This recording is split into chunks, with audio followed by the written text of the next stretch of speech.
खुलुमबाय गोजोन फुंबिलिनि गासिबो बड'लेण्ड बुब्लिनि अनसायगिरिफोरखौ बरायग्रोबाय।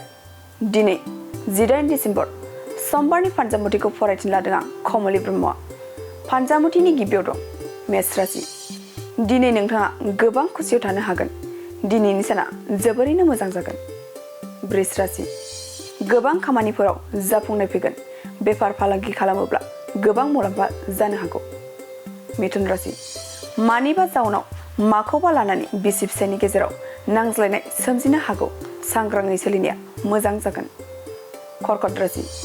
गोसोआव गिनाय फैगोन। थांखांनाय जाथायफोरखौ गोसोखांनानै गोसोआव गिनाय सोमजिनो हागौ।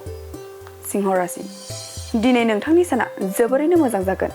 माबा मोनसे गेदेर बिबान मोननायनि आसा दं। कन्या राशि।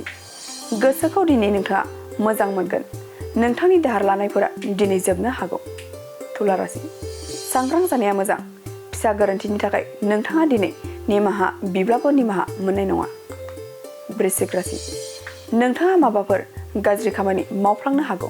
नोंथाङा गाज्रि खामानि मावनायनि थाखाय बिमाया दिनै दुखु जानो हागौ। धनु राशि। मोजां सान जागोन। दिनैनि सानाव माबाफोर आनजाद होदोंब्ला नोंथाङा उथ्रिनो हागोन। मकर राशि। मावनो लानाय खामानिफोरा जाफुङैयाव गोसोआ असान्थि मोनगोन। दिनैनि साना नोंथांनि थाखाय मोजां जानाय नङा। कुम्भ राशि। मोजां सान जागोन। मोजां खामानि मावनानै जाफुंनायाव नोंथाङा दिनै गोबां सुबुंजों मिथिजागोन। मीन राशि।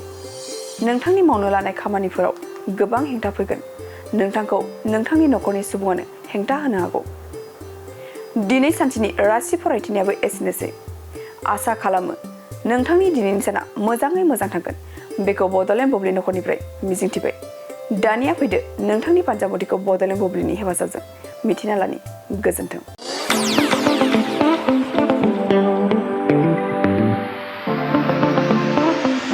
सानाय सुनाय बेरामनि जेंनायाव गोग्लैना थानायफोरनि थाखाय गोजोनथाव खौरां। गावनि देहानि सानाय सुनायखौ लानानै दुखुआव थानो गोनां गैला।